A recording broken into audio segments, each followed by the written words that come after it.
Olá, amigos e amigas. Então, hoje nós vamos continuar a reflexão do capítulo 18 de Gênesis, pegando agora dos versículos 16 a 33. E a gente quer falar hoje aqui sobre o tema o Abraão, o intercessor. Bom, a gente viu no vídeo anterior que os dois anjos e o próprio Senhor, eles visitaram Abraão e Sara com o propósito de anunciar a chegada de Isaac e o que aconteceria dentro de um ano. Feito isso, tirado todas as dúvidas, principalmente de Sara, esses visitantes divinos partiram para o cumprimento da segunda parte dessa missão, que era a destruição de Sodoma e Gomorra.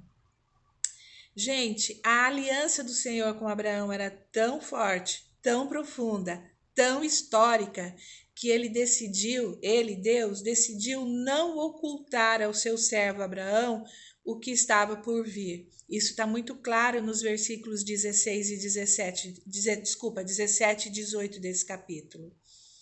Afinal das contas, Deus tinha um plano definido e específico para Abraão e Sara, explicitado claramente no versículo 19, quando ele diz o seguinte: porque eu o escolhi para que ordene a seus filhos e a sua casa depois dele, a fim de guardarem o caminho do Senhor e praticarem a justiça e o juízo, para que o Senhor faça vir sobre Abraão o que tem falado a seu respeito.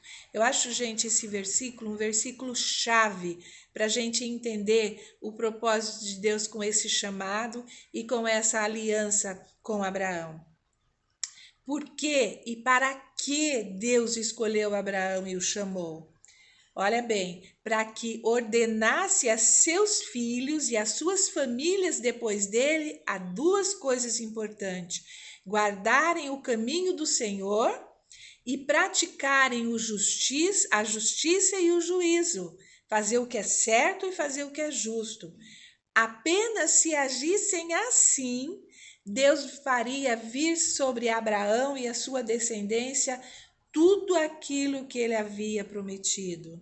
Olha só como esse versículo 19 do capítulo 18 de Gênesis é importante, é uma chave muito importante para a gente entender todo esse propósito e toda essa história. Ficou muito claro qual era o perfil do povo que Deus queria formar a partir da descendência de Abraão.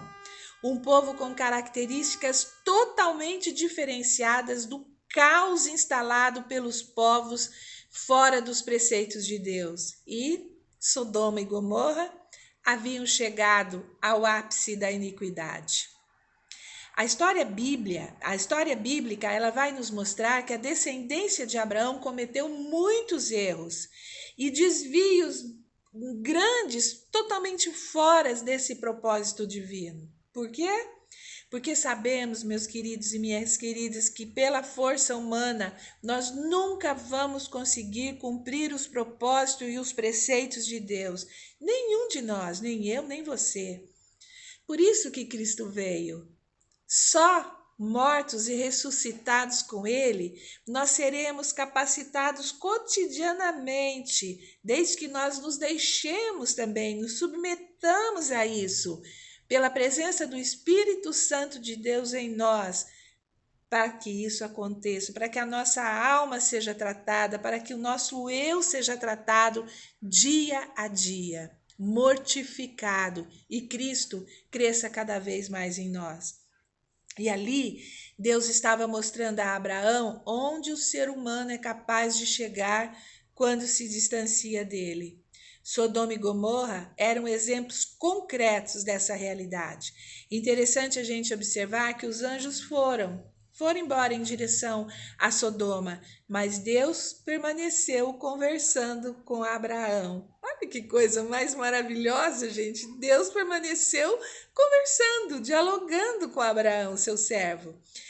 E este, lembrando de Ló, seu sobrinho, que lá habitava, iniciou uma intercessão pelo seu sobrinho. Abraão se lembrou, eles vão em direção a Sodoma.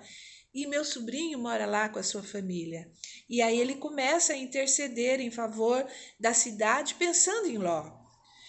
E foi diminuindo, se tiver um, se tiver 10, se tiver 10, se tiver 5, enfim. Quando eles chegaram num acordo, Deus se retirou e Abraão voltou para casa. Era Abraão, intercessor, se manifestando. O fato, meus queridos, de Deus revelar a Abraão sobre Sodoma e Gomorra indica o papel singular de Abraão no plano soberano de Deus, confirmando mais uma vez a sua aliança com o patriarca. Além disso, marcou que a sua descendência deveria praticar a justiça e o juízo. E a sua descendência somos nós hoje, a igreja do Senhor Jesus. Nós somos a descendência espiritual de Abraão. Não nos esqueçamos disso, meus queridos. Lá em Amós, no capítulo 3, no versículo 7 e 8, tem uma declaração muito importante, que diz que Deus é justo juiz e que ele não faz nada sem antes revelar os seus planos aos seus servos, aos seus profetas.